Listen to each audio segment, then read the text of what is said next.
Good afternoon, everybody. Welcome. Today we've got the seventh in a series of lectures on mathematical logic by Dr. Damon Scott from the Department of Mathematics here at Francis Marion University. Today Dr. Scott is going to be talking about the quote and prove rules, which is a coherent and ramifiable set of how to prove it rules. And without further ado, please join me in welcoming Dr. Scott. Thank you.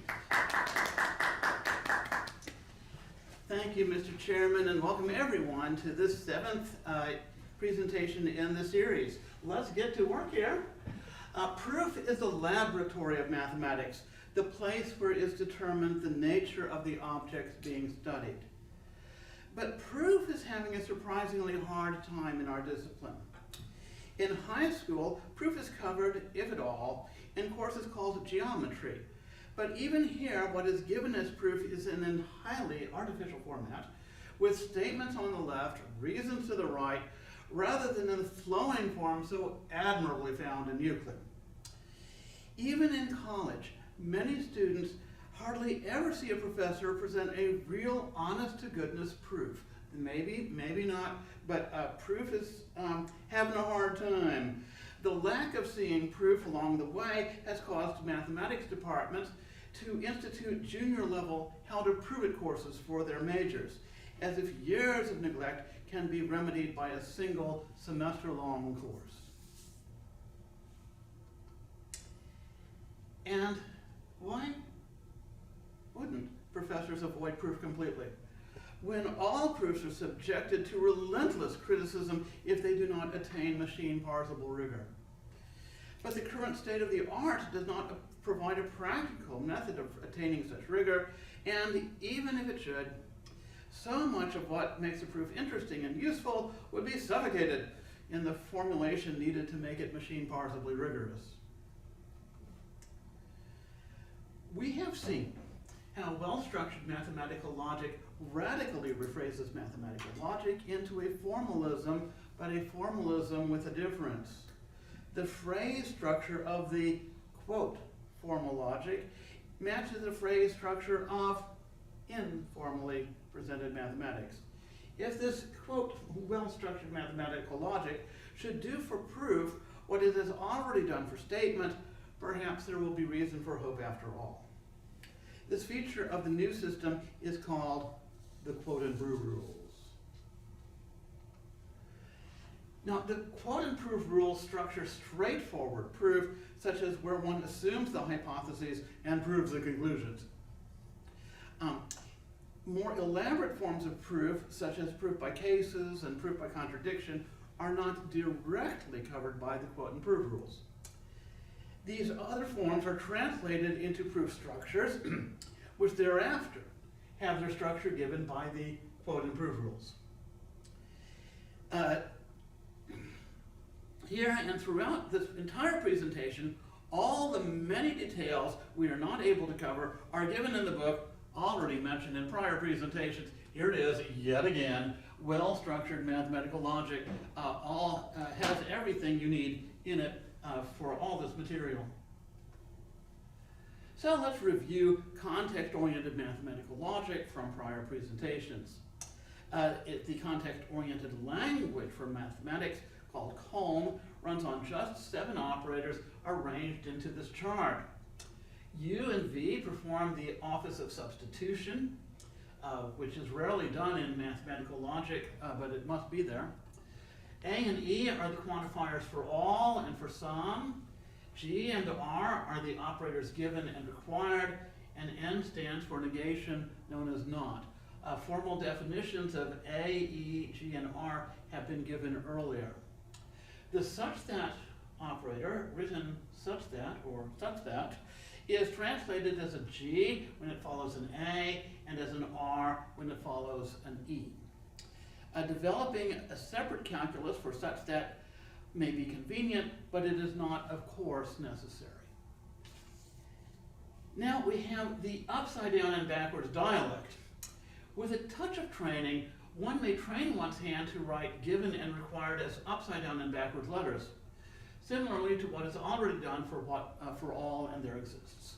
And so you have your operators here, and with upside down and backwards given and required there, and negations often now written with a tilde. In time, the symbols for given and required may become incorporated into standard symbol sets. They certainly deserve to be. It's a pain setting some of this lecture because I had to physically go and take those letters and make them come up upside down in PowerPoint. Now we get some new comments on the big chart of operators. All the operators ramify by scale of expression as was shown in an earlier presentation. They may be used to express mathematics at small scale, middle scale, or large scale, or even at other scales than these three. All of conventional mathematics can be expressed with the big chart, provided one feeds the system a sufficient diet of atomic statements. This is all very elementary for people who already know mathematical logic. You don't need that many logical operators to run the whole system, provided you feed it atomic statements to begin with. All the operators must be used in the nest and flow phrase structure if one is to attain user-friendliness and all the other features of the system. And all the logical calculus with these operators is fully machine parsable. I'll repeat what I said earlier. The ground language has had a drubbing in the first several presentations, but it's the ground language that's machine parsable. It's the ground language that you will eventually be able to implement on a computer if that's what you're wanting to do in your life. Now we have something new and exciting. The quote and proof verbs are only 4 in number, and they are used in the imperative mood. To quote a statement is to assume or suppose the statement to be true. Quoting never requires any effort. To prove a statement is, well, to prove it, or to note that it is true.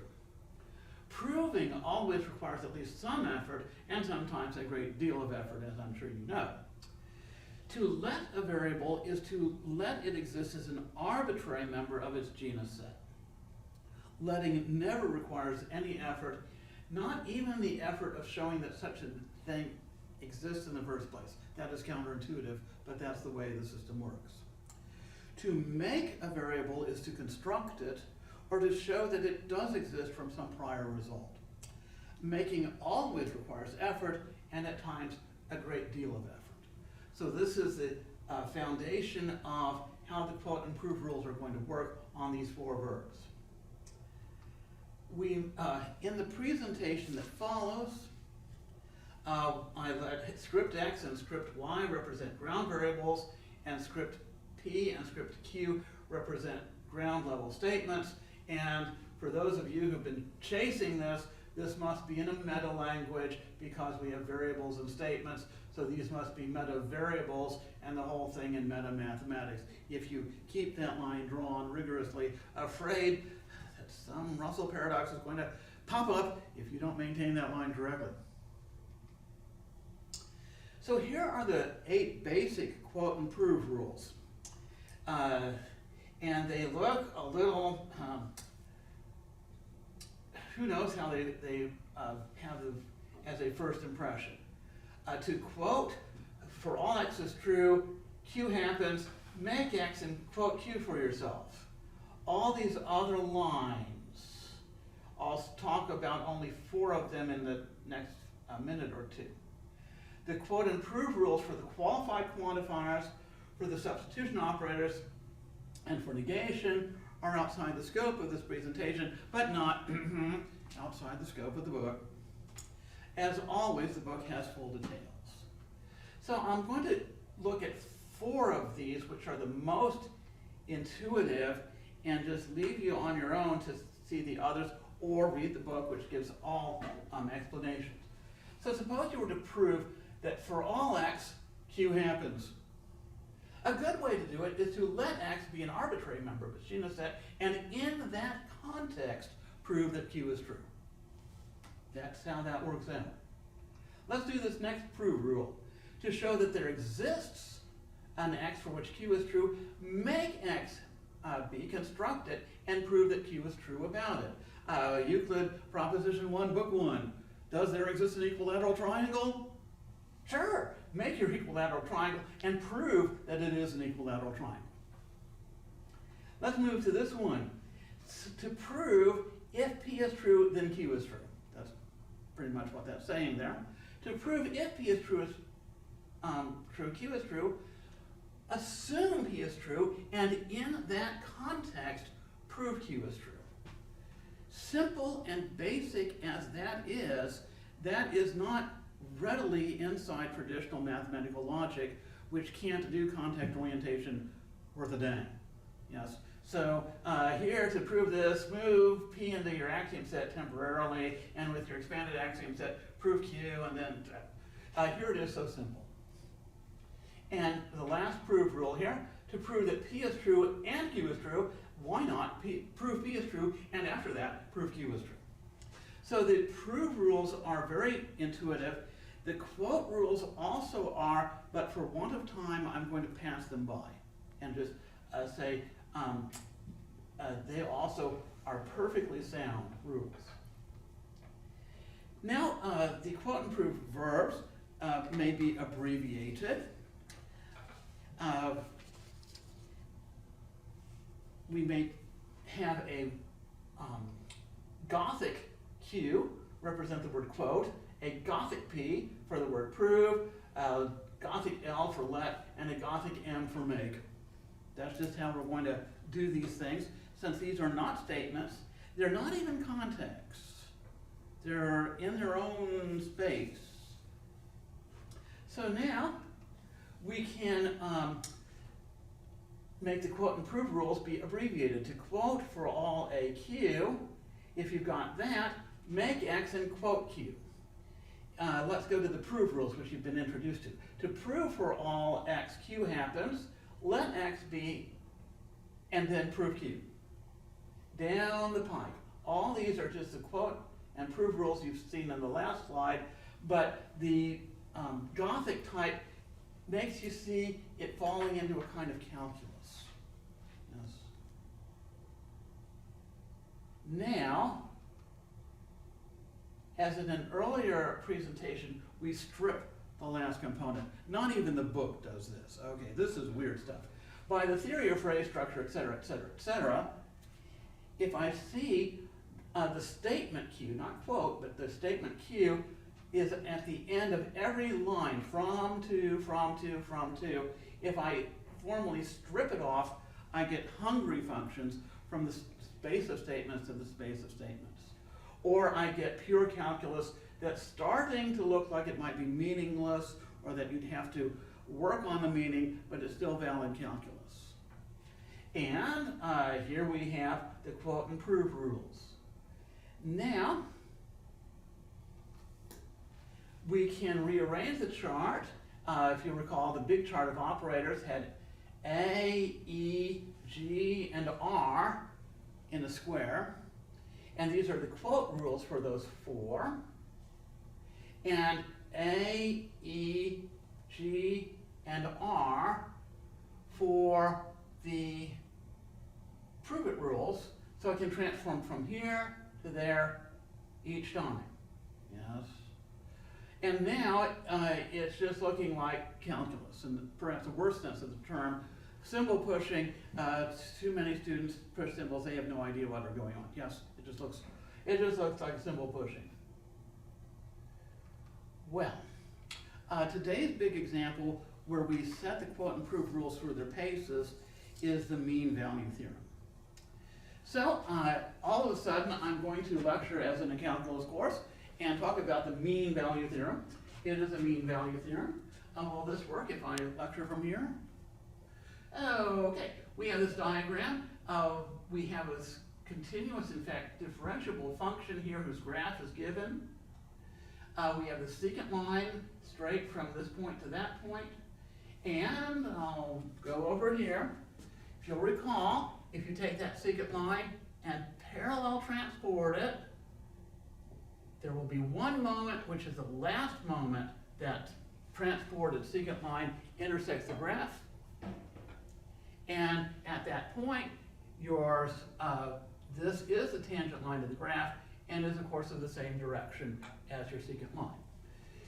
And so you would get a point C here on the x-axis, whereat the derivative of your function at that point, which is the slope of the tangent line, is the slope of the secant line, the rise over the run. That is fairly obvious if you just think about it. Proofing the obvious has a mixed reputation in mathematics. Some people think we should only prove things that are not obvious, but let's just prove things we know how to prove and move to harder things later. Yes. Now, Rolle's theorem, if you can recall it from your calculus class, is similar in form. Here's a function, it's differentiable, always has a tangent line, and f of a is 0 and f of b is 0. The outputs are 0 at a and b, and the theorem is that there will be some point that's the highest point of all. So given what is in black, you get what is in red. You get a point C where f prime of C is 0. The slope of their tangent line is 0. You can almost see Rolle's theorem as a special case of the mean value theorem, and the mean value theorem is a generalization of Rolle's theorem. Looks very similar. Now, if you think about how to prove the mean value theorem, you'd see what I'd said was when that transported secant line last touches the graph, that would be where this perpendicular from this curve to the secant line is greatest. That would be where it happens, yes? And you draw several of these, but that's very difficult to take a perpendicular to a slanted line. Easier is to just take a vertical displacement. But these are similar triangles. They have the same angle there at the bottom. They have a right angle right there. And so to maximize these perpendicular things to that secant line is the same as maximizing the vertical displacements. And that's the key to proving the mean value theorem from Rolle's theorem. So that's a pretty convincing argument as it goes, but let's see if we can write that up as a good looking proof. So we know that mathematical logic is the study of how mathematics is done, and so we go to mathematical logic and have it help us do this stuff.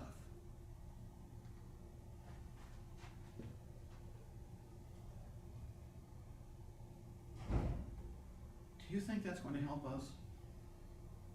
This monstrosity, this nested thing, this user hostile expression, look at all these nest levels ending there.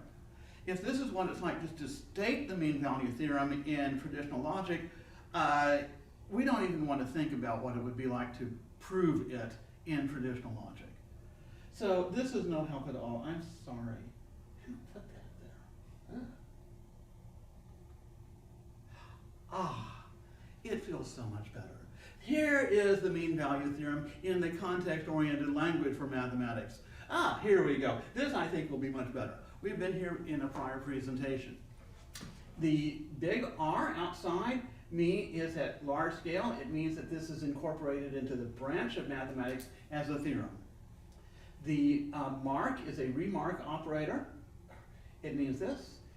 These are middle scale usages. So for all that middle scale is often considered let, and let A and B be here. Assume this is true when given that f is continuous at A, and when given that f is continuous at B, there does exist a real number C between A and B, so that when it's required that the slope of the tangent line be in the same direction as that secant line, it happens. Now this is all in a flowing phrase structure. Those of you who may have skipped a few lectures or missed a few lectures before this one may be shocked. But this is the radical change that well-structured mathematical logic gives us. These commas mean that things flow. Even the comma down here means that the next theorem will flow after the mean value theorem and not be nested inside it. Isn't that amazing? And the quote and prove rules work for this large R operator. Prove your theorems for these middle scale operators, and even at this small scale for all. It works throughout, it just pervades. So this is our mean value theorem, and what a mean value theorem it is. For simplicity, we strip the outermost layer and we delete the M clause if we're on the road to proving this thing. And here is our expression to be proved. Well, since we are proving it, we put a prove it marker here in Gothic type. We're to prove that for all, well, if you completely mastered the calculus in the 0 seconds that I gave you to do so, you would know when a prove is before an A, it turns that A into a let and hops down. Look at that, prove it marker work. It transforms this and comes down. Then that's going to transform this to a let and come down. It's going to transform given into suppose, but in quote and prove rules, you don't call it suppose, you call it quote. And we just are going to quote out or assume our hypotheses. To prove something exists, you may recall that we make it happen, and the such that follows an E, so it actually is an R operator if you flesh it out, and so we get this, make this, prove that, and prove this as well. And the prove it marker comes all the way down and gracefully changes all these to what you see in Gothic type. But proving absolute truth is trivial. One represents absolute truth, and so we have the structure of the straightforward proof. Let your function be here, let A and B be this, assume A is less than B, and so forth. It gives you the exact same thing you're supposed already to know about proof. Yes? Which makes it look as if it's not doing anything, which is weird, but we'll talk about this. All right, so here's the structure of our proof. Now, and again, the brace sets and commas are governing the phrase structure. What we need is an auxiliary construction. We're going to quote Rolle's theorem, and so I made some space here. If you look, we just had this, I just moved that down, make space for our auxiliary construction. Already using the quote and prove rules here, we'll let G be a function with real inputs and outputs, and assume that G is this here function, which is there given. I worked it out that is the vertical displacement from your function f to the secant line, okay, with some algebra to make it look a touch better. And now we want to quote Rolle's theorem on this function g to find c that is between a and b.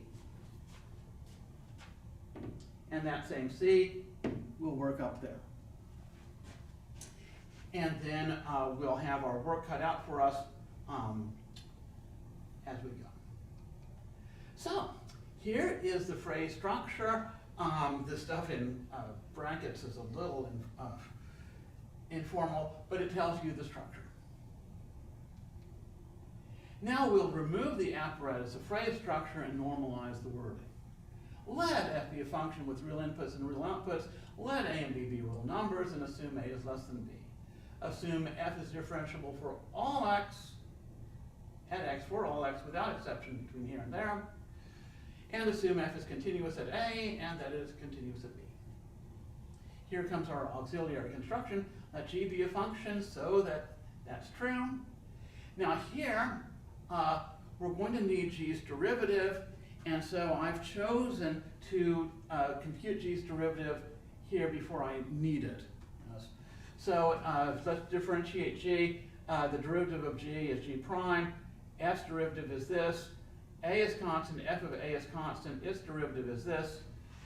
B, A, all of that's constant, and that's just a linear polynomial, and so if I differentiate both sides here, I get that.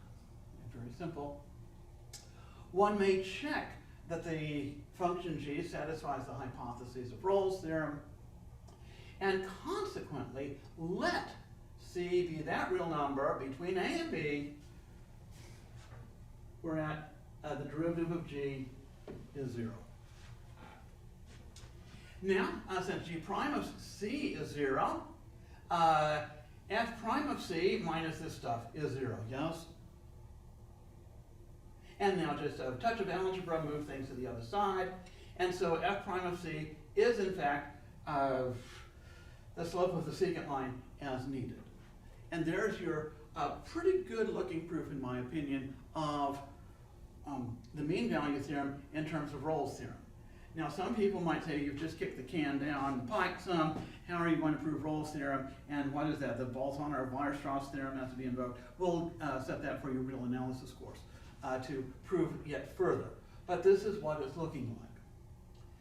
So now I'm going to show what it is to quote Rolle's theorem so that you can see the quote and prove rules strut their stuff. So we're quoting Rolle's theorem, so we're going to quote all of this, and without taking it line by line, it makes all this Gothic stuff happen. So we have to make a function for ourselves, and make A and B, and prove that they're like this. Well, we're going to have to make F be the G of this, those vertical displacements. So to make your life easier, I just change variables. Make a function G, make A and B as you need. Of course, they'd be the same A and B as the theorem you're proving. And this is true. Prove that G is differentiable at X. We found its derivative. G has as much differentiability as F does.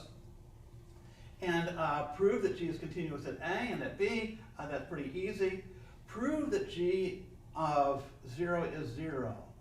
Now I'm going to just show that if you plug in A, G of A is 0. If I plug in A for X, you get F of A minus F of A, that's 0. A minus A is 0. G of A is 0. Plug in B, F of B minus F of A is itself. B minus A when X is B, those cancel, and you get 0 again. A bunch of petty algebra shows this. Now this quote and prove rule gives us the verb let rather than make. So it gives us C with no effort when we quote Rolle's theorem. It gives us that C is between A and B with no effort on our part, and it gives us that the derivative of G at C is 0. What a wonderful thing it is to quote a theorem, yes?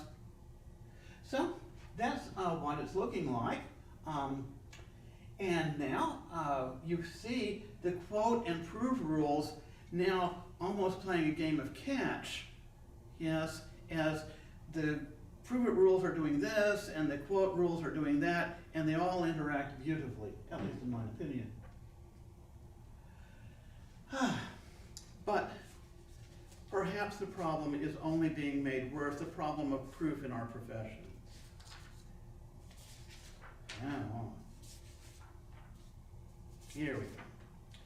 There is a new kind of critic now. Not someone who criticizes proofs that fail to attain machine parsable rigor, but one who criticizes proofs whose exposition and structure could stand improvement. When I see a proof and I know the structure from the quote and prove rules, I know that structure must be the right one, and the author's structure might not be. Declare your variables before you use them. Assume your hypotheses before you make deductions from them. Get those contexts in place as you do your proof. And earn your money before you spend it. So this is now a new kind of criticism that we may have. I have read that Latin was a truly great language until someone wrote it, until a trove of Cicero's writings was discovered. And everyone was expected to write Latin in a Ciceronian style. Try reviving a style of a language 1,000 years old and see how far that gets you. I have read that Sanskrit was once a truly great language. Lots. Wonderful literature written in Sanskrit until someone wrote a textbook specifying what everyone else had to accept as correct and incorrect Sanskrit usage. Who wants to write in a language or in a system that is subject to so much criticism?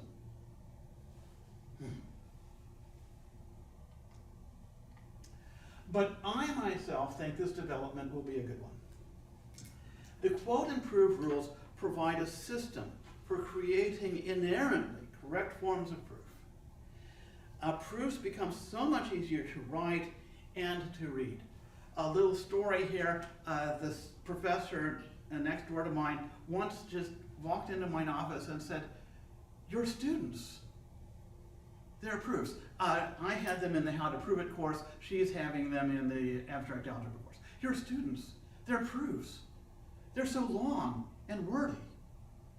But it's good because they're easy to read." So I think it's a good thing.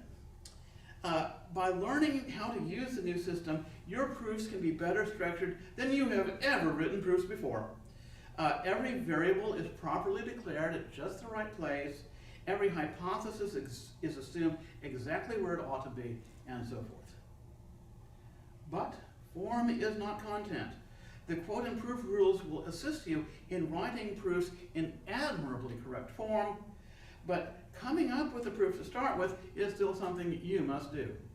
The quote and proof rules will not do it for you. At this stage, I would like to comment on how the quote and prove rules so oft don't seem to be doing anything but giving you what you would know normally and would do normally anyway. This is a wonderful quote by Chuang-Tzu, the great commentator on the Tao Te Ching. "Unawareness of one's feet is the mark of a pair of shoes that fit. Unawareness of the waist is a sign of a belt that fits. Unawareness of right and wrong is the mark of a mind that is at ease." The fact that the quote and proof rules will give you inherently what you ought normally to be doing anyway, and should, I think is its greatest feature. Thank you, Mr. Chairman. My presentation is again ended. Thank you, Dr. Scott. Once again, will you all please join me in thanking Dr. Scott for his presentation today?